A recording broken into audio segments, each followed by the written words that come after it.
Добрый день. В эфире программа «Тема дня». Меня зовут Елизавета Ротарь. Сегодня мы обсудим создание новой гагаузской партии, с какой целью она была основана и каковы ее перспективы. В студии у нас гости.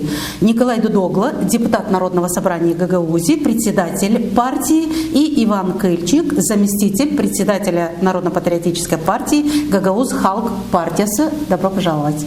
Спасибо. Добрый день, спасибо. Хочу сразу отметить, что мы будем говорить не только о новой партии, но и о насущных проблемах Гагаузии, потому как их действительно очень много и есть нам о чем поговорить. Итак, вас можно поздравить. Спасибо.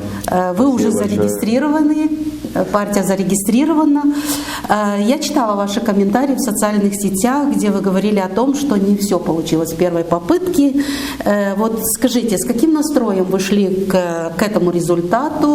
И что чувствуете после всего, как уже, скажем, первый этап уже позади, вы уже зарегистрированы?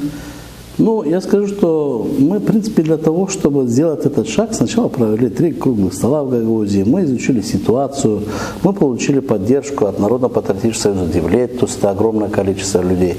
То есть мы не просто пошли, а мы пошли уже с хорошим багажом реально зарегистрировать партию. Тем более, что уже несколько попыток мы делали, при прошлом законе мы это не могли сделать, потому что нужно было собирать учредителей с 50% районов. Поэтому, когда закон изменился, это дал нам такой сигнал, что реально мы можем открыть гагаузскую партию. Есть такая возможность. Да, я скажу, что если бы был бы закон, что можно было открыть региональные партии, мы наверняка пошли бы по этому пути. Но так как и нету региональных партий, мы пришли к тому, что нужно регистрировать республиканскую партию.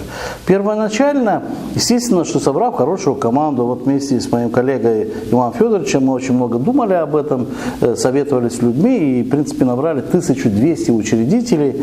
И говорить, что нас не зарегистрируют, наверняка это невозможно, потому что кого не зарегистрировали. Я вам скажу, что есть такая форма, что не с первого раза, не с второго, а может быть и не с 10-го, да? Потому что все время что-то находят, откладывается, затягивается.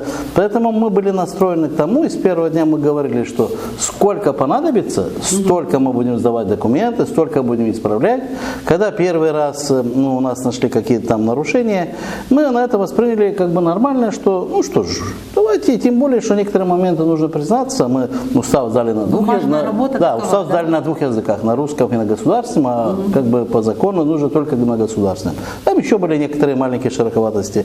Когда мы второй раз сдали, и затянулось чуть-чуть, я скажу, что мы начали уже думать, что наверняка все-таки политически кто-то нам начал мешать. И уже подумывали над тем, что, пока нужно идти в прессу, нужно идти в посольство, инфотак, делать заявления, для того, чтобы как-то поставить в известность республику, потому что даже когда нам позвонили и сказали, что приходите, партия зарегистрирована на официальный диалог, мы написали в сети, потому что до конца еще не верили, что Республика Молдова сдает экзамен на демократию. Вот сегодня будет ясно, есть у нас какая-то демократия или нет. Если нас все-таки снова не зарегистрируют, значит это уже какие-то действительно заказные.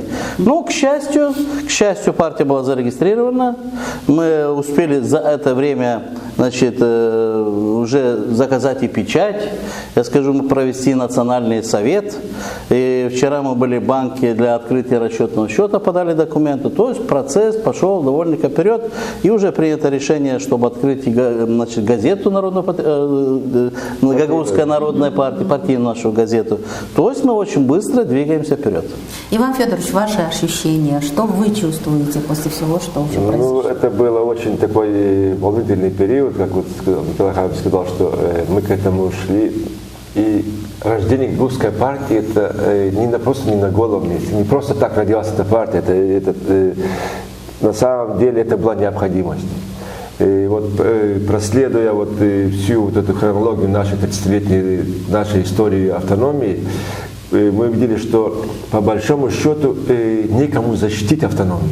Автономию некому защитить. Дело в том, что, к великому сожалению, республиканские партии хорошо уселись на территории автономии. Пользуются, да? Хорошо. Естественно. Но на тот момент давайте не будем немножко будем честны перед собой и признаем свои ошибки. Дело в том, что они сумели найти во власти Гагаузии преданных им людей, именно им, и очень хорошо уселись на территории автономии. И дело в том, что вот это то, что происходило вот все эти 30 лет, мы увидели, что уже мы дошли до рубежа исчезновения автономии, остались без полномочий, без деконцентрированных служб. Это все при помощи было сделано наших властей, наших депутатов, наших башканов. Нашими руками. Нашими руками, да, это надо признать. Это очень дорого стоит. И мы, видя вот это все, я как я более такой эмоциональный, более где-то вот Николай Харламович говорит, давай, да, правильные шаги, правильные мысли, все хорошо, но давай все-таки сделаем вот эти столы, посоветуемся с нашими бывшими политиками, которые были бывшими башканами. Вот эти круглые столы это было, очень помогли. И дело в том, что хотели или не хотели вот наши политики, пришлось снять маски. Пришлось снять маски, потому что вот когда первый стол, да, вот мы пригласили всех бывших башканов, спикеров, депутатов наших, элиту гагаузской политики, да. И на второй стол мы пригласили уже, опять же, наших жителей автономии, которые сегодня находятся в той или иной молдавской партии, руководители молдавской партии. Пригласили их, не просто пригласили их, чтобы идите к нам, просто переговорить, поговорить, услышать их мнение, вот прийти к единому, потому что цель наша была все-таки, есть и остается наша цель объединить гагаузский народ вокруг нашей автономии, потому что мы видим, что все, это уже предел. Мы видели, что к нам никто не пришел. И это было опять же, что вот, сигнал такой, и довольно-таки хороший для нас, что мы увидели, что уже на этих людей рассчитывать нельзя, потому что этих людей уже с Гагаузией ничего не связывает. У людей уже свои личные интересы, личная цель, личные программы свои.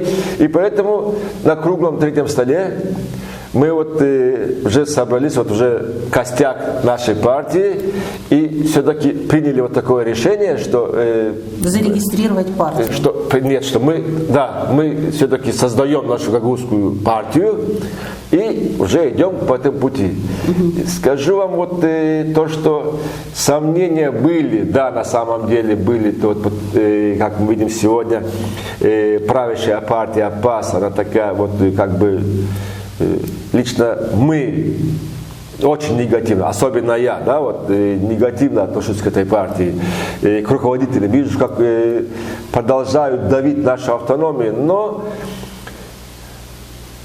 надо признать, что все-таки время показало, что пришло, да? Зарегистрировав нашу партию, все-таки показали, что в Республике Молдова есть какая-то демократия. Есть какое-то взаимопонимание, и понимаю, что в Гагаузии нужна своя политическая партия. Это очень хорошо, что демократия уже и в Гагаузии, да? Чувствуется. Один такой момент на протяжении 30 лет. Сейчас, смотрите, мы дойдем до этих всех вопросов, потому что волнение было очень большое, скажу. Это на самом деле мы волновались. И в первый раз, когда, хотя вот сами понимаем, что это были такие технические вопросы, которые наши недочеты были где-то вот, это в принципе наши недочеты были. И я не видел ни одной преграды со стороны регистрации, чтобы их сторона была виновата. Нет, это были наши недочеты, мы их устранили. Друг другу давали надежду и успокаивали друг друга. Но не без этого. Всегда волнение. Самое главное, что вы уже имеете результат. Но вот в Молдове уже существует более 80 партий, да, вот, но мы наблюдаем, что они не все активно функционируют, начинают более активно работать, когда уже предвыборные кампании идут.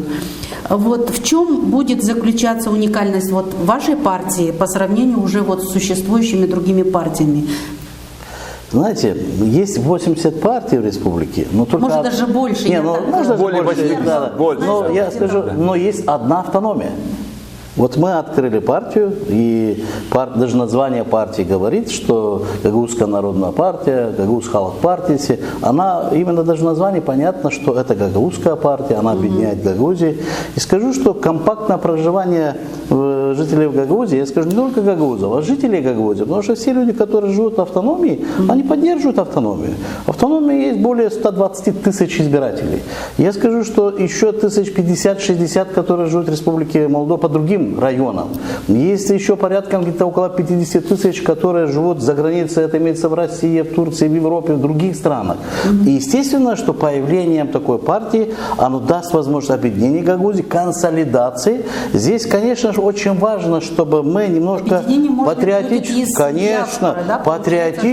патриотические вещи, можно же, я скажу, умеренный национализм, не надо этого слова даже бояться, что для того, чтобы объединить весь народ, мы должны объяснить, что кто больше всех сможет поддержать территорию Гагаузии, нашу автономию, чтобы ее... Потому что есть разные моменты. Радикалы кричат уже ликвидированные автономии, все недовольный язык, что не знаю что. Поэтому естественно, что мы, имея свою автономию, больше не должны делегировать свою власть какой-то республиканской партии, чтобы она решала наши вопросы.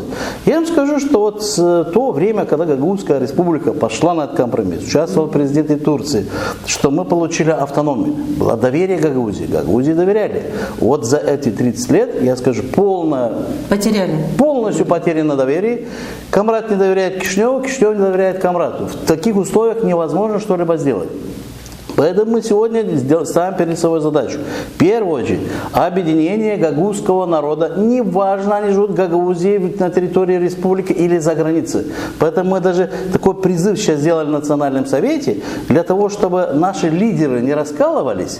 Мы вот даже предложили, что будущие парламентские выборы – это первые выборы в стране.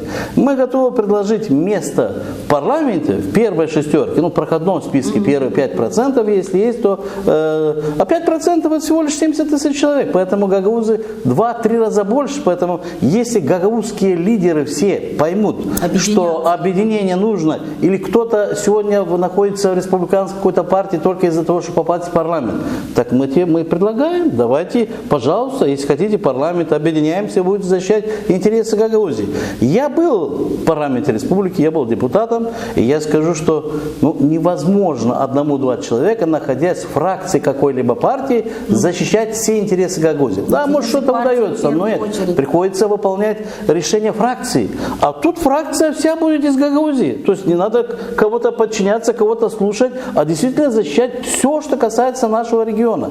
И я скажу, что это такой толчок даст Гагаузии и в развитии, это привлечение даст инвестиции, это дополнительные и гранты, дополнительное уважение во всем мире, что гагаузский народ получил автономию, как оно считается, без крови, да, это был такой показательный пример. А если сейчас гагаузская партия образовательная сможет объединить всех гагаузов во всем мире и пройти парламент, я вам скажу, что об этом будут говорить везде, в каждой стране. Это будет для нас очень большой авторитет, и это и люди поверят в себе, это начнется как бы другой этап жизни развития нашей автономии. Да, вот только вы говорите «если». Политики поймут, гагаузские. У нас много есть идей. Мы начинаем с первого, что в принципе, потому что я скажу, что я с многими жителями говорю, которые говорят, что если наши лидеры не поймут и не поддержат, то жители Гагаузии и гагаузский народ сделают свой выбор. Но уверяю вас, что этот выбор не будет в пользу тех лидеров, которые находятся в других партиях.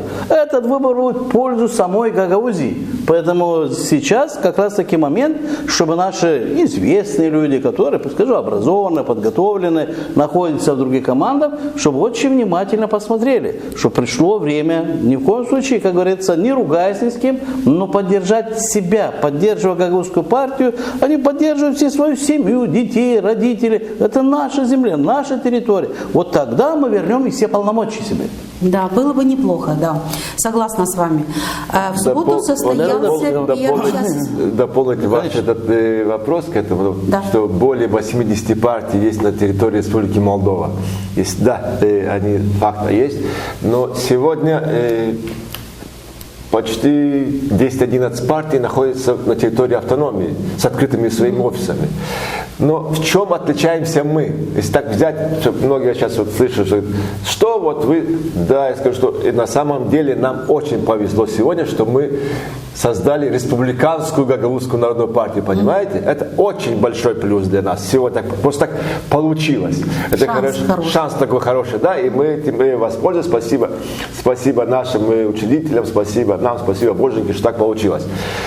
Но я хочу сказать, в чем наше отличие от всех остальных партий. Если наш устав и наша программа более 90% состоит из проблем нашей автономии, нашей Гагаузии, и нашей задачи решения проблем на территории автономии и забота о нашем народе, жителях автономии, то ни в одной республиканской партии нет ни одного слова о Гагаузии и о гагаузском народе.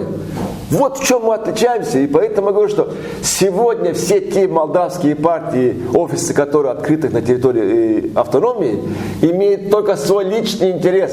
Никакого интереса к Гагаузии, к гагаузскому народу нет. К сожалению, и вы правы, но обещают они, обещали нам край мечты, ну что делать? Вот люди умеют наши доверять и верить. В субботу состоялся первый съезд вашей партии, да? Это не был съезд. Национальный совет. Национальный совет. Да. Ага. Ну, вы поправляйте меня, если я что-то неправильно поняла. На котором, я просто смотрела в соцсетях, и на котором секретарь партии Николай Тельпис отметил, цитирую его, что за все 30 лет, вот Иван Федорович тоже в уши чуть-чуть коснулся этого, автономия, за существование автономии другие партии Молдовы использовали только наш регион, не сделав ничего, кроме обещаний. Это говорил Николай Тельпис. Но сегодня, даже, можно сказать, 2 года назад, наши жители доверились партии ШОР. Да? Вот как вы оцениваете уровень доверия партии ШОР на сегодня, вот когда уже создалась вот эта вот новая партия? Именно на сегодняшний момент будем говорить. И как вы планируете конкурировать, ну, уже, скажем, не только с партией ШОР, но и с другими партиями, которые есть у нас тут в Гагаузии. И вот вы, как конкретно ваша партия, какие вот ключевые проблемы будут решать, поднимать, о чем говорить будем? Знаете, в первую очередь мы хотим не натравливать наших мы людей. Не будем натравливать. Здесь говорит мы хотим не натравливать. Честной конкуренции. Не натравливать друг друга, потому что наш девиз такой, что мы не против кого-то. Поэтому мы не будем как-то объяснять, почему эти партии плохие, что они плохо сделали для Гагаузии. Это люди сами все понимают. Наш девиз: мы не против кого-то, мы за Гагаузию. Вот мы будем всем людям объяснять все плюсы от нашей партии, которую мы создали. А для этого мы проведем огромное количество встреч. Да, это первый национальный совет, но я скажу, мы сделали расширенный национальный совет, потому что у нас порядком более 50 человек, которые ходят в национальный совет, но тут же с населенных пунктов люди говорят, ну, ближайшие наши сторонники, мы тоже хотим участвовать. Поэтому пришлось сделать расширенный национальный совет и принимать некоторые решения, план действий. Практически это план действий, потому что у нас программа, устав есть, когда мы регистрировали, оно подготовлено. А мы приняли план действий на 3 месяца, на 1 квартал. Наш съезд состоится 14 июня. Вот до 14 июня поставили это будет первый съезд. Да, это будет первый съезд партии. Поставили на цель, что во всех населенных пунктах в Гагаузии создать первичные организации, чтобы они уже полностью как бы заработали. Поставили на цель обязательно в России, в Турции, Европе также открыть наши организации, которыми уже начинать работать. Естественно, что для этого нужно очень много информации, поэтому мы сразу пошли на то и, в принципе, получили поддержку Национального совета, чтобы открыть партийную газету. И скажу больше, что мы, в принципе, у нас на уставе есть, и мы в Национальном совете обсудили и видели первые глаза наших учредителей, как они посмотрят на то, что нужно платить членские взносы. Потому что фактически нашу партию партию содержать, у нас нету других спонсоров. За нами нету каких-то партий, каких-то богатых людей, олигархов, как говорят. У нас никого. За нами гагаузский народ. И вот гагаузский народ должен обеспечить финансовую составляющую для нашей партии. Я вам скажу, что все до единого, конечно, вопросов нет, все будем поддерживать. И естественно, что потом при разговоре каждый говорит, вот у меня брат, друг, звонили оттуда, они тоже готовы поддержать. Вот Иван Федорович, родственники звонят из Петербурга, 5 человек говорят, мы готовы вступить в партию и членский взнос по почте отправлять. То есть гагаузы начали понимать, что нам не нужны, что кто-то нас будет финансировать и кто-то нами будет руководить. Нам нужно, чтобы финансировал партию наши жители, и мы имели возможность не терять свое слово. Но если партия попадает в парламент, и государство оказывает потом... Это уже следующие шаги. Это следующие шаги, и мы обязательно сделаем. Начальной стадии что у нас касается, вот коснулись вы, что сегодня в Гагаузии как бы Башкан и представители исполкома, это с партии, они пришли с партией Шора, они с партией Шора, и, конечно, есть другие партии, которые есть. Я вам скажу, что наша цель, начиная вот такую разъяснительную работу, сделать все возможное, что на ближайших выборах они взяли мало процентов. 20%, 30%. Ведь сегодня мощные партии бьются за Гагаузию. Почему? Потому что почувствовали, что на прошлых выборах некоторые партии, которые больше вкладывали в Гагаузию, они получили по 80, 90, чуть не 100%, 97-98%. Вот поэтому сегодня вкладываются большие ресурсы, и одни ресурсы, большие финансовые средства, для того, чтобы в Гагаузии набрать максимальное количество голосов. Но появлением гагаузской партии, я скажу, что у всех настроение испортилось. Потому что все люди понимают, что несмотря, что мы не собираемся никого финансировать, никого не покупать, ни коррупционно схем не делать, но мы свои. Только как эти партии начнут, их рейтинг падать 20-30%, уверяю вас, что они уйдут в другие районы. Они оставят Гагаузию в покое. Вот тогда будет полноценная, 100% победа гагаузского народа. И мы это ждем. И я скажу, что мы не спешим. Вот у нас идут первые выборы парламентские. Мы работаем уже с гагаузами всего мира. Да, мы уже себе, я так говорю по-народному, открыли тетради. 2 группы. Одну, которые хотят войти в нашу партию, а другая группа, которые нас хотят поддержать. Потому что есть многие люди, которые мы обязательно поддержим, но партию не войдем, то ли есть некоторые моменты, где они работают, или люди далеко говорят, у нас нет времени заниматься политическими делами, но обязательно свою партию поддержим. Да, являются они гражданами Молдовы, уже в другой стране. Конечно, обязательно. Поэтому тут эта форма пошла уже полностью работать. И скажу, что если другие партии будут спешить как можно быстрее сейчас делать все возможное, парламентские выборы тут полгода, то мы не спешим. Мы правильно будем восстанавливать наши силы, работать в каждом населенном пункте, выбирать руководство населенного пункта, идти дальше, программу. Мы будем встречаться с руководителями региона, мы будем встречаться с руководителями страны, мы будем поднимать наши вопросы, которые есть в Гагаузии. Если это вопросы, которые нужно решать в Гагаузии, значит мы будем задавать руководству Гагаузии. Если эти вопросы, которые нужно решать в республике, мы поедем и зададим эти вопросы руководителям страны. Потому что сегодня Камрат и Кишинев перестали общаться. Да. А как решать вопросы? Вот мы начали с того, что есть очень много, 1000 различных вопросов, которые нужно встречать. То ли министерство, то ли департамент, то ли парламент, то ли правительство. А никто ни с кем не хочет общаться. Я скажу, что это самая большая беда, которая есть. Такой еще в Гагаузии не было. Президент приезжает в Гагаузию, никто не знает. Мы можем не поддерживать, Иван Георгиевич сказал, наши отношения к сегодня руководящей партии, но есть некоторые моменты, которые должно были соблюдаться какое-то, если есть руководство, мы с ними должны общаться, иначе руководство с нами тоже не будет общаться. А как мы вернем свои полномочия? Вот сейчас никто даже слышать не хочет, что Гагаузия является не просто автономией, она считает, что 3 района. Нет, мы должны вернуться к тому, что Гагаузия это автономия, и Гагаузия имеет право заниматься и политикой, внешней политикой. Что нас воспринимают уже чуть не культурными вопросами мы должны заниматься. Нет. Для этого нужно общаться. Да.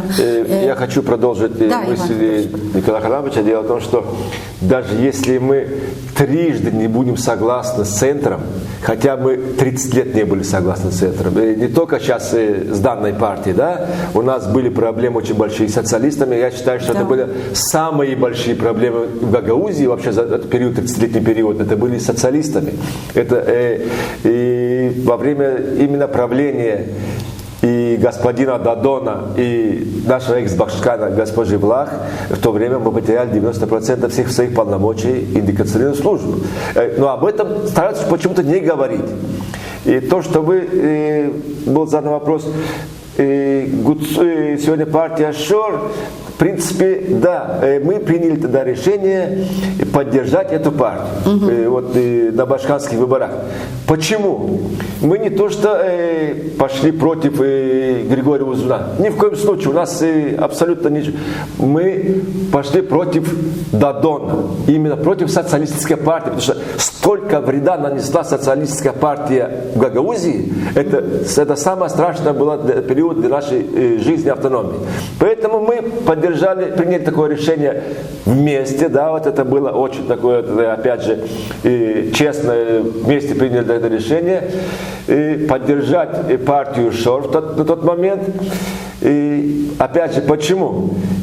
Сильно надеясь на то, что будет именно так, как обещают, мы на это не надеялись, потому что нам обещали, все знаете прекрасно, что у нас уже были и заводы, и фабрики, и аэропорта были, у нас все это было, но по большому счету мы, в принципе, так решили, мы ничего не теряем, мы поддержим сейчас ШОРа, посмотрим, опять же, следующий этап, но уже все бы это видели, что прошло 2 года, видим, что это то же самое продолжение, я даже скажу, что у меня даже такое ощущение, что и госпожа Влах сыграла свою роль и оставила именно вот Башкан Гуцул сегодня обязана почему-то ей. Я так думал раньше, но у меня есть еще основания это сейчас утвердить. Дело в том, что на сегодняшний данный момент у нас почти 70% исполкома осталось после госпожи Влах. К сожалению, мы это факт. тоже видим. Это опять же факт. Дело в том, что поэтому то же самое продолжается, вся та же программа, концерты, танцы и тому прочее. Это продолжение, только поменялись у нас сегодня художественные руководители. Вместо Влах стала Гуцул, это тоже факт. И самый последний, то, что меня уже я утвердился в своем мнении, когда госпожа Гуцул вручила орден Гагаузии госпоже Влах. За что, да? Вот я сразу, за что? Мы сегодня награждаем людей, которые предали интересы гагаузского народа, интересы автономии. Это тоже факт, понимаете? И вот это все, вместе связано, все собрано вместе и подтолкнуло нас на создание нашей гагаузской партии, потому что на самом деле сегодня партия стала политическим щитом нашей автономии, нашему народу. Все, нас больше некому защитить. И в этом цель наша, мы донесем до каждого жителя автономии. Да, мы на самом деле ни с кем не собираемся воевать. Мы просто констатируем факты, то, что делаем мы, для чего мы здесь. Будем давать до каждого жителя 10 встреч, 100, 1000, но мы будем объяснять всем, что и только единственная партия на территории Республики Молдова — это Гагаузская народная партия, которая будет и есть сегодня щит нашей автономии, нашей Гагаузии. Вы чуть-чуть начали рассказывать о планах на будущее. У нас в этом году будут и парламентские выборы, и выборы в Народное собрание Гагаузии. Конкретнее, как вы будете работать в предвыборные периоды? В первую очередь у нас будет презентация нашей программы. Официально мы презентуем всю нашу программу, пригласим всю прессу для того, чтобы ознакомить всеми пунктами, все, что мы предлагаем. А работа начинается именно с того, что создаются сегодня партийные ячейки, создается партийная газета. И в нашей программе, я вам скажу, что меньше таких больших встреч в залах по 500, по 1000 человек. Да, у нас пройдет 14 июня, где наверняка уже, если приблизится выбор, скорее всего, что мы наметим там уже и списки тех людей, которые пойдут на парламентские выборы, потому что после парламентских через несколько месяцев уже выборы и в Народное собрание, поэтому готовится команда уже в этом году на выборы и парламентские, и народное собрание, поэтому оно с каждым месяцем все будет усиливаться. Встречаясь с людьми, мы будем объяснять. Я скажу, что никто не поймет нашего человека, как в семье. Кто поймет ребенка, кроме родителей? Да, в первую очередь родители поймут, родители подскажут. Так и в Гагаузии. Родилась Гагаузская партия, это отец и мать для всех гагаузов, для гагаузского народа. Поэтому, естественно, что мы будем советоваться. Один из первых моментов, который очень много идут разговоров, это развитие гагаузского языка, где мы ставим это очень высоко. Да, мы частенько говорим на наших собраниях на русском языке, и вижу, есть и замечания, поэтому мы это воспринимаем нормально, поэтому мы потихонечку перейдем. Часть говорит на русском, часть на гагаузском. У нас есть очень много людей других национальностей, поэтому мы делаем все возможное, чтобы все услышали. Но, естественно, что гагаузский язык мы будем продвигать, мы будем его усиливать. Эти вопросы, которые, естественно, что с руководством страны тоже будем обсуждать, что выделение средств нужно больше, потому что гагаузов обвиняют все время, что мы поддерживаем русский язык, не знаю, что-то другое. Давайте мы будем развивать гагаузский язык. Для этого нужны финансы. То, что сегодня есть, не хватает. Да, здесь обязательно от этого не надо отходить далеко, что и государственный язык будем обучать, потому что очень важно, чтобы наши выпускники поступали в вузы, заканчивая вузы, интегрировались во власть Республики Молдова. Чем больше наших людей, образованных, грамотных, молодежь будут работать в правительстве, в министерствах, тем больше будет, естественно, что внимание для нашей маленькой родины Гагаузии. Поэтому эти вещи, которые мы обязательно будем делать, очень важно, и мы над этим начинаем уже работать. Это инвестиции. Это инвестиции. Наш регион, скажу, земля у нас очень богатая, и будучи в парламенте... На сегодняшний день нам поступают инвестиции какие-то? Отношений никаких нет. Да, где-то частично, что-то через примарии, какие-то гранты, но больших инвестиций и не видно. Поэтому мы и, в принципе, начнем работать над тем, для того, чтобы готовить большие проекты. Большие проекты, это нужно внедрять свободно экономических зон. Это переработка. Это нужна большая поддержка, гранты для многолетних насаждений. У нас же, в принципе, сельскохозяйственная зона. Но для того, чтобы каждый человек, который выращивает урожай, он знал, как его куда реализует. А реализовывать ни в коем случае не надо вывозить. У нас практически, большая часть, абсолютно большая часть всего урожая вывозится за границу и продается просто как сырье. А нам нужно его переработать. Рабочие места – это наши фабрики, заводы, перерабатывающий комбинат. Поэтому, естественно, что в этом направлении будем мы работать. Сейчас момент один, продолжу мысль Николая. Все, что Николай Хамович озвучил, это все наши цели и планы. Самое основное сейчас для реализации всего этого у нас именно в Народном собрании должны быть именно представители Гагаузской народной партии, должны быть независимые люди от всех остальных молдавских партий, и для того, чтобы именно реализация всей этой программы была. Дело в том, что это цель номер один у нас сегодня, именно потому что уже сегодня я смотрю, все политические партии, опять же дальше, уже готовят продвигать своих людей, опять же, жителей автономии, но имеющие влияние на них. И наша цель сегодня довести до людей, до наших жителей автономии, что для того, чтобы у нас что-то изменилось, чтобы у нас поднялась экономика, у нас должна быть стабильная политика. То есть у нас должны быть в Народном собрании быть патриоты, представители гагаузского народа. Главное, грамотные. Я скажу, что сегодня тоже сидят грамотные. Вы поймите правильно. Дело сегодня там нет дурачков. Там тоже очень грамотные люди, но люди, работающие на представителей республиканской партии. Цель их не дать консолидации гагаузского общества, не дать единой костяка, не дать, чтобы у нас был единый костяк в Народном собрании.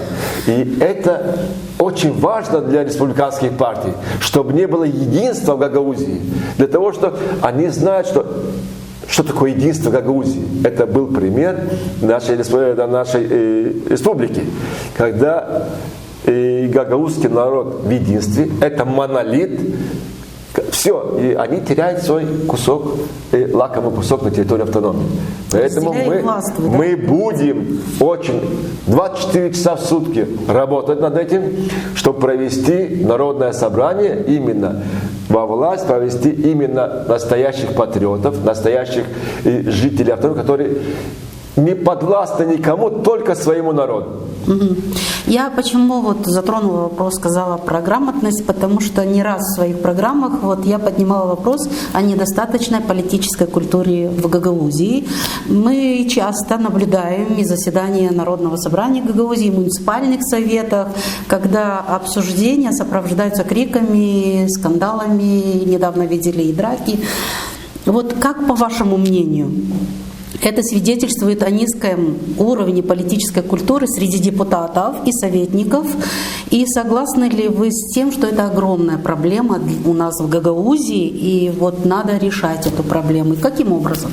Это большая проблема, и я скажу, что вы правильно затрагиваете вопрос. Мы, в принципе, даже сейчас в Национальном совете тоже об этом говорили. Для того, чтобы начать готовить. Новое поколение нужно готовить, молодежь нужно готовить. Политике нужно не просто прийти, а быть готовым. Быть готовым для того, чтобы заниматься политикой. Мы, в принципе, эту работу начинали еще до регистрации партии. Прошли президентские выборы, мы чуть-чуть отошли от этого. Я читал, что Михаил Формузал тоже в этом направлении тоже готовит. Он даже программу какую-то подготовил для воспитания нового поколения, молодежи, подготовка. Но мы параллельно проводим свою работу. Мы даже наметили в ближайшее время провести молодежный слет. Мы наметили себе действительно начать самую большую работу с молодежью. Партии намечается много работы, но одна из приоритетов – это работа с молодежью, и мы уже начали работать. Мы уже обратились и жителям населенного пункта молодежи, те, которые хотят, видят себя, что они могут баллотироваться в Народное собрание, чтобы связались с нами, что мы с ними готовы сотрудничать, мы готовы их поддержать. Для этого, естественно, что есть еще время, полгода, для того, чтобы мы могли их обучить шаг за шагом. Я в политике уже более 20 лет. У нас в команде есть много людей, которые, в принципе, были еще в становлении Гагаузской республики, получив Гагаузскую автономию, участвовали в разработке наших законов, участвовали в исполнительной власти. То есть очень много опытных людей, которые могли бы передавать свой опыт дальше. Поэтому мы будем практиковать, проводить молодежные слеты с разными направлениями, где будут выступать наши представители, которые уже являются специалистами в какой-то сфере, для того, чтобы прочитать какой-то доклад, для того, чтобы с ребятами провести работу, для того, чтобы они получали вопросы, и потом имели домашние задания, отвечали. Это длительная работа. Но я вам скажу, что нужно с чего-то начинать. Тогда мы сможем, наверняка, ту грамотную часть нашей молодежи, которая не остается, они уезжают, и больше уезжают за границу. Получив хорошее образование, они не хотят заниматься ни политикой, и, честно говоря, они даже уезжают с Гагаузии, говорят, нечего тут искать, нету работы, ничего. Теряется какой-то патриотизм у них. Поэтому мы должны в них сейчас, в первую очередь, как-то достучаться, чтобы мы, жители Гагаузский народ, вы часть, вы элита, вы лучшие, вы самые лучшие, изюминка Гагаузии, вы лучшие наши ребята, вы лучшие умы, мозги. Мы сегодня должны начать собирать мозги лучших ребят для того, чтобы те, которые получив хорошее образование и могли бы принести пользу Гагаузии, не уезжали, а включились в работу Гагаузии. Я скажу, что в Гагаузии есть очень много ребят, которые являются и гагаузами, и русскими, украинцами, болгарами, других национальностей. Поэтому даже я в парламенте, хотя, как говорится, вопрос спорный, кто-то поддерживает, кто-то не поддерживает, но я считаю, что пока Гагаузия не готова к тому, чтобы полностью перевести исполком только на гагаузский язык, потому что нам нужны еще, мы еще не готовы, у нас нет столько специалистов. И когда мы говорим Гагаузская народная партия, я хочу, чтобы наши жители отлично понимали. Мы говорим Гагаузская партия, потому что считаем, что жители всей Гагаузии воспринимают Гагаузию как свою маленькую родину. Поэтому, естественно, что в нашей партии есть место и для русскоязычных, и для русскоязычных русских, и украинцев, и болгар, и цыган, и других национальностей. Потому что речь не идет только о Гагаузии. Да, компактное проживание Гагаузии, мы имеем автономии. И мы сегодня говорим о автономии. Но снова же и обращаемся к тем людям, которые живут в смешанных парах. У кого-то невестка молдаванка, у меня, например, зять молдаванин. Да, мы с ними связываемся, они к нам приезжают, они жизнь Гагаузии видят, да, наши традиции, наши праздники. И очень многие готовы нас поддержать. И очень многие готовы поддержать для того, чтобы Гагаузия, компактно проживающая автономия развивалась. И сохранила себя, да, как автономия, это важно. Сохранить язык, культуру, традиции и, естественно, получив инвестиции, чтобы наш регион заработал, чтобы от нас не уезжали. Легче всего сделать все это на маленькой территории. Да? У нас оно есть, территория есть, земля есть, умы есть. Теперь нужно объединить всех и включиться в работу. Иван Федорович, как вы считаете о политической культуре Гагаузии? Я, на мой взгляд, я много раз говорил, что, к сожалению, это наш позор. К сожалению, сегодняшние действия и вчерашние действия наших, как ведут себя наши депутаты, наши парламентарии, это наш позор. И дело в том, что за нами наблюдает весь мир. И это мы показываем на весь мир. В прямом эфире. Причем может кто-то считать, что это рейтинг поднимает. Нет, дело в том, что я не думаю, что эти люди не думают, что делают. Это все делается осознанно. Я это прекрасно вижу, я это оцениваю так, что именно цель не дать, именно показать, что здесь никогда не будет ничего объединяющего, ничего. Да, все будет. Именно вот это мы должны искоренить. Я много раз обращался к нашим сегодня спикеру, заместителям спикера, да, 30 лет. Сегодня у нас есть депутаты, которые по 5-6 созывов сидят, находятся в парламенте Гагаузии, понимаете? Люди их выбирают. Мы прекрасно понимаем, мы хотим достучаться до людей, показать, что сидеть 20-24 года быть в парламенте, да, этот весь период, 30-летний период, когда вчера пришли в парламент Гагаузии и с такими полномочиями, с таким багажом всего то, что было в нашей автономии, и сегодня, когда мы остались без ничего, с этими же людьми, это о чем-то говорит. Это говорит о том, что это люди никогда не были патриотами Гагаузии, это люди личного интереса. Поэтому я скажу, что там нету недалеких людей. Там есть очень умные люди, грамотные люди, но в них нет патриотизма, в них нет ничего гагаузского. Вот я хочу сказать. Я не хочу сказать, что там или Константинов там недалекий, или Лейчу недалекий, или Тарнавский недалекий. Нету там недалеких. Там все умные, грамотные люди. Но люди личного интереса. Это показывает, это не просто мои слова, это подтверждается фактами, что было вчера и что сегодня. Сегодня довели до исчезновения Гагаузии. Эти та же самые люди. Поэтому я всегда говорю опять же нашим телезрителям, нашим жителям, что мы должны сделать все, чтобы избавить Гагаузию от этих людей, чтобы привести новых, настоящих людей, патриотов Гагаузии. И потому что 30 лет, как сейчас мы поставили перед собой задачу, и работать с молодежью, это очень правильно, это очень ответственно, это необходимо. У властей Гагаузии такой цели никогда не было. Почему?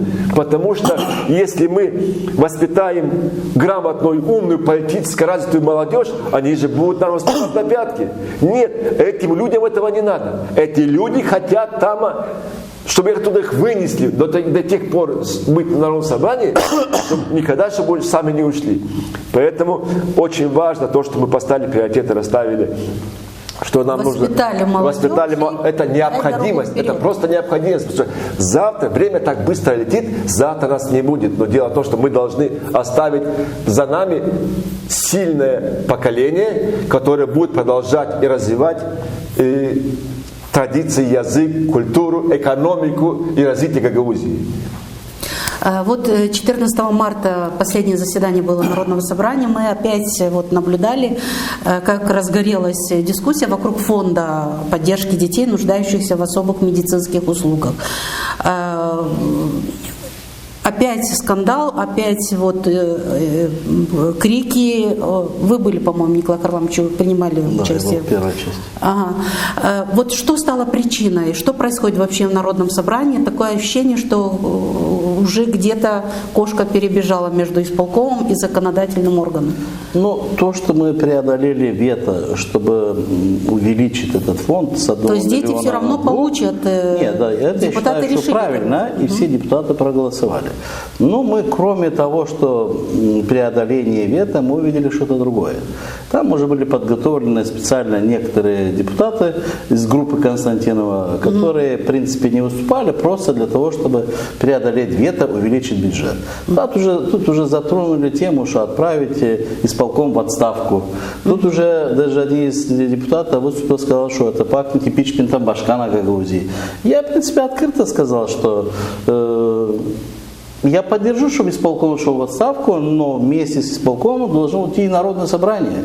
Потому что это Народное собрание, этот президиум прежде всего поддерживал этот исполком во всех вопросах, А вот теперь они почему-то, те люди, которые полностью поддерживали программу исполкома, тут заговорили о том, что исполком должен идти в отставку. Мы же понимаем, что ведется какая-то закулисная борьба. Снова Дмитрий Юрьевич Константин, председатель Народного собрания, затеял свою игру. Игра наверняка не заканчивается на территории Гагаузии, а наверняка идет за границу с теми людьми, которые, в принципе, сегодня и некоторые вопросы советуют и определяют направление Гагаузии. Поэтому я скажу, что это может закончиться тем, что действительно между теми союзниками, которые долгое время дружили, полный раскол и отставка и исполкома, а возможно даже удар и по Башкану Гагаузии. То есть может быть такой может вариант, быть, мы заметили, что возможно этого. Тарновский вообще выступил и сказал, что он подготовит материалы для того, чтобы, в принципе, для того, чтобы кого-то отправить в отставку. Естественно, что нужно подготовить документы, какие проблемы, из-за чего, что. Поэтому, если оно будет подготовлено материалы, то, наверное, на следующем Народном собрании, если возникнет вопрос, начнется обсуждение. И там все раскроется. Вот высказывались еще, что Кузнецова нужно отправить в отставку, и Константинов его защитил, сказал, была такая реплика, что он не входит в состав исполкома, как же его отстранять? Какую функцию он выполняет? Константинову не нужны советники или какие-то рядовые случаи исполкома. Константинов ведет работу на уровне Башкана и теми людьми, которые, в принципе, контролируют Башкана. Чем ему нужен Кузнецов? Но он какую роль выполняет у нас? Кузнецов, насколько мы видим, он советник Башкана Гагаузии, он, в принципе, в должности деньги, заместитель начальника управления внешней связи. Если быть честным, я скажу, что, конечно, если это не касалось бы Гагаузии, я скажу, это парень грамотный, умный. Наверняка свои плюсы и есть, но мы говорим сегодня о Гагаузии, о гагаузской территории, поэтому, естественно, что касаясь, если хотелось бы, чтобы больше было бы наших земляков. Но лично Кузнецову у меня нет вопросов. Иван Федорович, ваше мнение? Вот вы наблюдаете же тоже все, что происходит у нас. Происходит 2 года подряд идет игра. Идет игра. Начало было хорошее, обещание было. Начало было хорошее. Начало тоже не было хорошим. Но обещали столько всего. Вначале был договорняк. Договорились, да, вроде бы все. Не поделили. Вроде бы все договорились, все нормально. Очень через короткое время, то есть это где-то не месяц, в течение месяца, все, появились проблемы. Все очень резко. Очень резко Народное собрание взялось за уложение Гагаузии. Значит, 3 года подряд мы его игнорировали, уложение имею в виду. А тут раз, мы тут быстренько уложение. Что вот тут начинается, что вот закон говорит о том, там, о языках, то, что каждый должен. Значит, хорошо, я даже обрадовался, думаю, ничего, вот озарение, да, вот у наших депутатов, да, сегодня, особенно этот президиум, спикера, озарение такое, что вот все, мы идем по уложению. Прекрасно.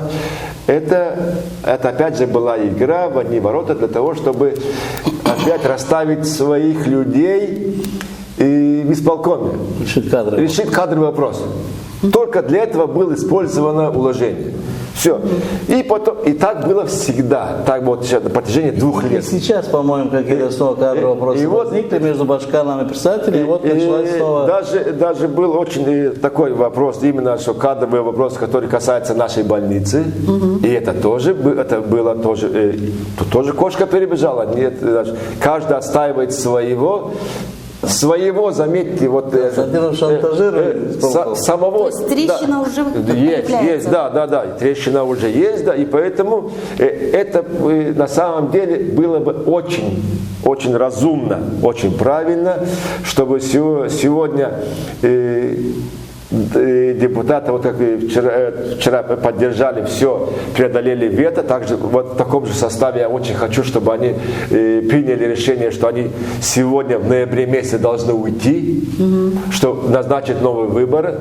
Но я скажу еще один очень большой, то что минус. Это как-то пахнет даже предательством, это не минус. Дело в том, что мы сегодня, власть Гагаузии сегодня упростила ЦИК. О, как раз я хотела... Гагаузский ЦИК, вы понимаете? Это, кто будет выбирать вот депутатов? я просто вам говорю, что это попахивает предательством. Это уже не просто ошибочка. Упрощение ЦИКа – это предательство. Понимаете, сегодня... А почему это произошло? Что мешало? Ничего Сэкономили деньги? Которые... Да нет, мы столько денег тратится. Так, просто так тратится. Этот ЦИК должен работать 24 часа на 7. Там было много работы. Это, понимаете, дело в том, что все мы люди, да, чтобы вот у нас 2 депутата... Чья это идея была вообще? Как это? Чья? Эти вещи решает Народное собрание, то спикер и президиум. Понимаете? Это было... Вот я хочу привести пример, что вот, буквально после выборов Народного собрания, вот 7-го созыва, да, 2 депутата у нас ушли в мир иной, Царство им небесное. Да, мы помним. Закон об особом правовом статусе, наше уложение говорит, что в течение 2 месяцев должны провести выборы. Понимаете, о чем я говорю? Это говорит закон, это не говорит просто я. Ну, а зачем? Нету ЦИКа, нету выборов. А так, и у нас все. И сейчас мы сегодня должны воспользоваться ЦИКом Республики Молдова. Это неправильно. Это противозаконно нашей гагаузской... Мы говорим, что нас обижают, нас забирают. Да. И вот ведь ЦИК же, даже для регистрации республиканский ЦИК, они начнут футболить. Кто-то нравится, кто-то не нравится, кого-то нет. А имея свой ЦИК, сама же Гагаузия во главе с представителем собрания отказалась. Они сами уничтожили то, потом жалуются. Потом мы обвиняем центр, что вот центр у нас ущемляет, центр забрал то, центр ничего не забирает. Мы отдаем с молчаливого нашего согласия. Понимаете? Вот я что говорю. Сюда не было никаких наездов, никаких войск здесь не было, чтобы пришли, нас скрутили и забрали все. Мы сами все отдали. То есть мы продаем интересы Гагаузии сами. Вот в чем проблема. И поэтому вот эти все проблемы, то, что вот собрались кучу, вот именно что вот это и подтолкнуло нас к созданию нашей национальной гагаузской партии, чтобы хоть кто-то мог защитить нашу автономию. Вот она же просто не на ровном месте, без ничего мы так это. А именно вот эти все проблемы, потому что на самом деле некому больше, некому. Смотрю спокойно в очи, все. Сами себе создаем проблемы. Мы все отдаем, понимаете? А потом мы все... Скажите, пожалуйста, вот буквально вот это вот 2 года подряд, да, 2-3 года подряд, мы только слышим, центр забрал. Стоп, ребята. Я ни разу не слышал, что гагаузы отдали. Я такого не слышал. Свою вину признать тяжелее, чем... А это надо уметь, надо иметь достоинство, надо иметь духа, чтобы признать свои ошибки, свои вещи, и надо их исправлять. А не надо свою вину скидывать на кого-то, искать кого-то козла отпущения. Вот, пожалуйста, мы такие белые пушистые. Еще одно постановление я бы хотела, чтобы мы обсудили, то, что было в Народном собрании, это о цензе оседлости. Были комментарии, что законодательный орган не имеет права указывать, где жить башкану. Что это было? Может, вы мне к сожалению, объясните? Я с второй части заседания Народного собрания ушел, у нас была подготовка к Национальному совету, как бы неуважительная причина. Но если ответить на этот вопрос, я скажу, что, видать, не до конца еще договорились. Вот эти моменты, что отставка исполкома, удар по Башкану, это такой маленький шантаж. Поэтому если законодательный орган может принимать, для того он законодательный орган, все можно принять. И это считаю, что правильно, что Башкан должен жить в Гагаузии, так что все время нам кого-то отправляет. Но не до конца еще договорились, поэтому Константин вел еще двойную игру, давая возможность, что, видать, он что-то выторговывает для себя, какие-то вопросы решает, что если вы решите мои вопросы, вот мы остановимся. Поэтому вот те моменты, которые не принимались, потому что большинство президиума контролирует полностью один человек, Константинов. В Народном собрании 18 человек, которые контролируются тоже этой группой. Поэтому пока им удается, в принципе, делать, что они хотят. Поэтому исполком сегодня находится не на равных с Народным собранием. А я бы хотел сказать так, что не нужно делать какие-то стандарты. Есть уложения, где черным по белому вот как написано. По уложению, вот закон, я вам говорю еще раз, что дело в том, что Башкан должен быть Грузии. Да. Башкан должен жить на территории автономии. Это точка. У нас же был дом У для нас, Башкана, да? у нас был дом, он его не знаю, что сейчас его отдали под что-то. кому-то Под что-то. приняла. Но я что хочу сказать. Дело в том, что мы, когда сегодня говорим о ущемлении наших полномочий, там, о нарушении, мы сами нарушаем свое уложение. Надо начать с себя. Если на самом деле начинает с головы, да, Башкан, нарушая уложение Гагаузии ежедневно, о чем мы можем говорить и в чем мы можем упрекать вторую сторону. Начинать надо с себя. Своим примером. Всегда. Даже молча ничего не говорить, но своим примером надо показывать, что есть уложение. Пишет так, мы должны соблюдать его. Это просто уже взялось за практику. Госпожа Влах и госпожа Гуцул, нет, так быть не должно. Такого быть не должно. Почему у нас говорят Башкан? Да почему он должен? Это как мать, отец должны жить с детьми вместе. Вместе с детьми, под одной крышей. То есть, что они знают проблемы, они знают, чем живет эта семья. Поэтому и Башкан 24/7 должна, вот здесь, если нужно будет, и жизнь свою должен отдать за жителей автономии, за свою Гагаузию. Вот что такое Башкан, в моем понимании. А просто быть назначенными, я считаю, что вот организовывать какие-то просто танцы и лето, это не для этого Башкан. Надо изучать уложения. Что входит в обязанности Башкана? Что входит в обязанности заместителей Башкана? Нет такой должности. У нас есть заместитель председателя исполкома. Да. Вот так.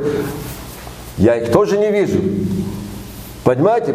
Потом мы все где-то ищем кого-то виновата. На протяжении 30 лет мы воюем сами с собой. Мы воюем 3-й и 2-й этаж.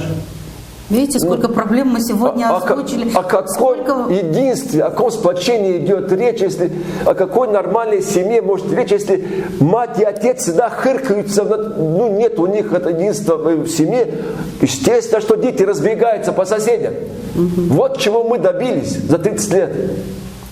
Вот где наша цель. Сегодня у нас очень много работы есть. Очень много. Мы поставили перед собой очень высокую планку, взяли. Большие задачи поставили. Да. И мы знаем, что это тяжело сделать. Представьте себе, что за 30 лет все до того утряслось, все до того забетонировалось, все вот эти вот устои, да? И нам сейчас придется это все вскапывать, поднимать, всех будить, каждого. Но это надо делать. Это делать надо, это делать необходимо просто. Еще один вопрос я взяла с социальных сетей.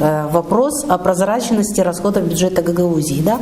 Граждане беспокоятся, куда уходят бюджетные деньги. Это налоги, да, наших жителей. Ведь когда власти вот часто заявляют о том, что не хватает денег на какие-то важные проекты. Вот задаются вопросом, как расходуется бюджет Гагаузии? Где прозрачность? Ваше мнение? Есть прозрачность, видим мы это, знаем, жители граждан должны знать. Это как-то по наследству у нас пошло, что Бюджет это секрет, да, это табу. При Ирине Влах невозможно, при прошлом Башка невозможно было вообще ничего не видеть. Да и на сайте но я скажу, ничего не но видели. по наследству пошло, и сейчас оно непонятно. И ищем дополнительные средства, когда у нас бюджет довольно-таки 1,5 миллиарда лет. Ну, что это уже серьезный бюджет. Поэтому, естественно, что если правильно выбирать приоритеты, правильно распределять этот бюджет, естественно, нам хватит, ну, можно сказать, что для практически во всех сферах. Но если у нас сегодня, например, март месяц, за энергоресурсы людям за зимний период, там 44 миллиона, по-моему, еще не выплатили. Какой прозрачность? Неизвестно, выплатят. Люди обращаются со всех сторон. Вот звонят депутатам, мы народ собрание поднимаем все время шаг за шагом, а деньги так и не дают. Но почему вы не даете запланированные средства? В бюджете запланировано. Депутаты А бюджет Гагаузии, в принципе, как он составлен? Там в бюджете порядком 30 с чем-то процентов только, которые собираются на территории Гагаузии. Остальное трансферты. Они получены эти деньги. Так что же вы людям их не даете? Дадим людям, когда лето закончится. Так сейчас это нужно. Поэтому говорить о прозрачности очень тяжело. Говорить о том, что мы должны что-то экономить. Давайте мы возьмем эти статьи расходы на топливо. Ну, катаются все, кому не лень. Поездка в Кишинев обратно Катаются каждый все, день. кому не лень, и все время. Дополнительно, давайте возьмем количество работников Кто контролирует это в исполкоме Народном Гагаузии. Да я скажу, что в данный момент это никто не контролирует. В один момент я скажу, что Народное собрание начало вести себя жестко, председатель решил свои вопросы, тут же слился с Башканом, начали ходить под ручку и решать любые вопросы, которые есть. Сейчас, когда председатель Народного собрания не понравились, что не решаются некоторые кадровые вопросы, тут же подняли вопросы тех вещей, которые были раньше. Это несколько законов, я оседлости, другой закон. Но я скажу, что это не так решается вопрос. Это нужно четко. Каждое решение исполкома в дальнейшем мы должны проверять. Есть решение Народного собрания, поручили мы исполкому на выполнение, никто дальше не проверяет. Выполнили, не выполнили, на каком состоянии. Поэтому сказать вот вам абсолютно прав, что в том, что нет той конструктивной работы между вторым и третьим этажом. Все, что остальное есть, это такое наигранное, это личностное. Поэтому здесь должна работать профессиональная команда. Мы ставим перед собой задачу нашей Народной Гагаузской партии прийти к власти. Потому что можно много говорить, можно иметь хорошую программу, можно советовать, но если ты не входишь в руководство, ты эти вопросы не решаешь. Поэтому мы и поставили себе цель осенью, когда выборы Народного собрания пройдут, естественно, пригласить команду опытных, сильных игроков, людей, тех, кто будет баллотироваться, для того, чтобы создать костяк, большинство, и взять ответственность. Ну, многие были у власти, да, были коммунисты, были социалисты, были другие представители. Пришло время доверить Гагаузской партии, доверить команде, которой не было еще у власти. Например, о Дудоглу много вопросов есть, да, Дудоглу был, что, а кем Дудоглу был? Дудоглу был примаром Камрата. Но я был таким примаром, что знала вся республика, и в Гагаузии меня воспринимали, как будто я был башканом Гагаузии. Я не был башканом Гагаузии. Парк, да, все гордятся. Не, я не был башканом Гагаузии, я не был председателем Народного собрания, я не был в руководстве региона для того, чтобы за что-то конкретно отвечать.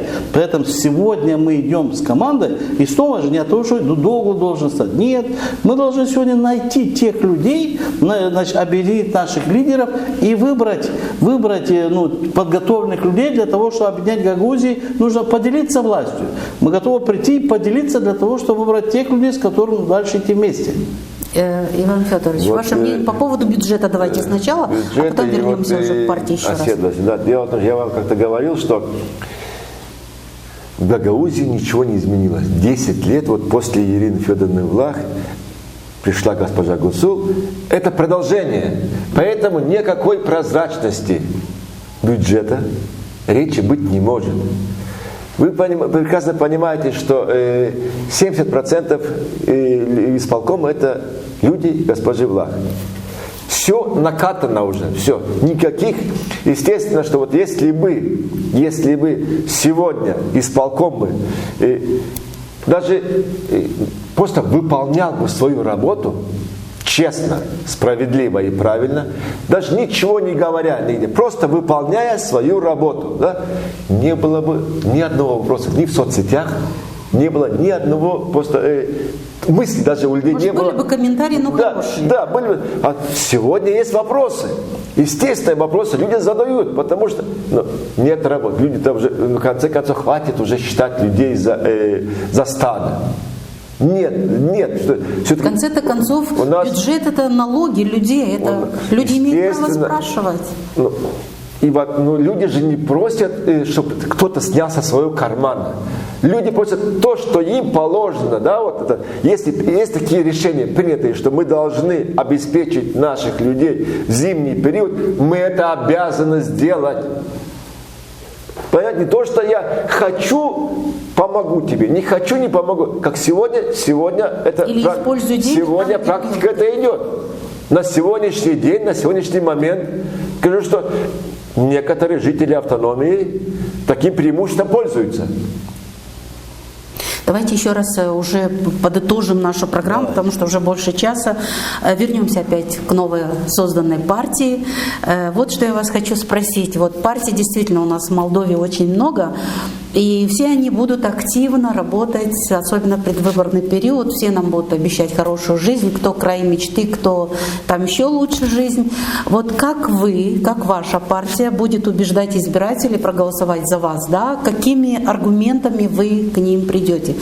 Вот меня убедите, чтобы я тоже голосовала за вас. Я вам скажу, что наверняка нам легче всего придется это делать, потому что мы нацелены работать на территории автономии. Дополнительно вы сказали, что мы будем работать в той территории, где находятся наши жители, наши выходцы с Гагаузии. Это Приднестровье, но вам нужны будут голоса и диаспоры. Да, мы не об этом. Естественно, что работа уже началась. Мы начали уже искать, где проживают наши выходцы с Гагаузии, да, и мы уже начинаем с ними телефон, адреса набирать, связываться, больше выступающего не видели, но на территории Гагаузии мы начнем, я скажу, что наверняка больше никто не сделает личностных встреч. Мы в первую очередь хотим встречаться с людьми, уже сказано было, что небольших дел. В каждую дверь, да? Каждую дверь, да, от калитки к калитке, встречаться с каждой семьей, говорить, для этого мы разделимся, наверное, 5-10 таких микрокоманд, которые будем во всех населенных пунктах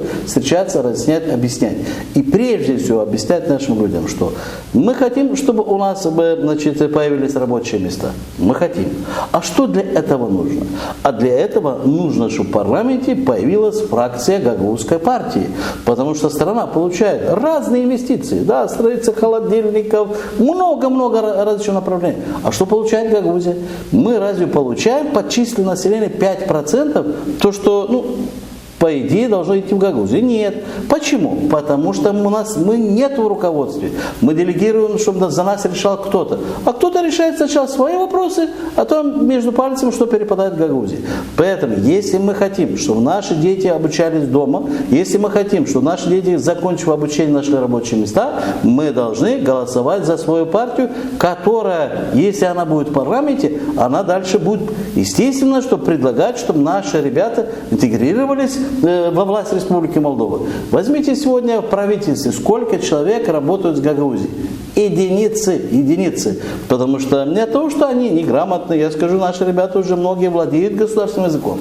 А просто сегодня нету того толчка, чтобы с нами считалось. Поэтому, став Гагаузская партия сильной, войдя в парламент, мы сможем решать и государственные вопросы. Естественно, что для нас немножко легче будет, и мы это каждому человеку будем объяснять, что в прошлом году, мы все читали, что Российская Федерация определила гуманитарную помощь Гагаузии. Да, это и дистопливо, это и пшеница, и много чего остального. Удобрения, все остальное. Мы получили? Нет. Почему? Потому что нету тех людей, которые бы нас защитили. А вы представьте себе, что в парламенте находится Гагаузская фракция, которая, естественно, что поддерживает и многие другие вопросы, касающиеся других партий. Я скажу, в парламенте тоже торги идут. Мы вас поддержим, у нас поддержим. Никто не пройдет против Гагаузии, и если там будет фракция, которая будет представлять Гагаузию. Я не говорю большего, чем положено. Нет. То, что мы можем получить, все естественно, что мы же эту гуманитарную помощь, как говорится, не у вас забираем. Мы нам его дадут, вам его не дадут. Вот мы не получили, вы не получили, никто не получил. Это тоже один из аргументов. Естественно, что очень важно начинать работу с молодежью, которую мы должны подготовить. Мы сегодня коснулись темы, что 3 свободные экономические зоны. Булканешты, Камрад, Чедерунга. Наши свободные экономические зоны должны полностью сегодня функционировать, работать. Для этого нужны инвестиции. А кто найдет инвестиции? Только сильная Гагаузия. А если мы будем касаться все время и искать, что так, между прочим, из-за политических моментов к нам приедут, что-то нам дадут, да нет, мы должны участвовать во всех проектах, во всех грантах. Это тоже один из моментов. Вот наши жители, скажу, что уже, некоторые, немногие, некоторые начинают участвовать, писать проекты, участвовать в каких-то грантах для того, чтобы дальше развивать малый бизнес, средний бизнес, открывать рабочие места там, по 5-10 человек. Но тоже это минимально. А если наша партия будет в парламенте, мы, во-первых, будем информированы во всех сферах.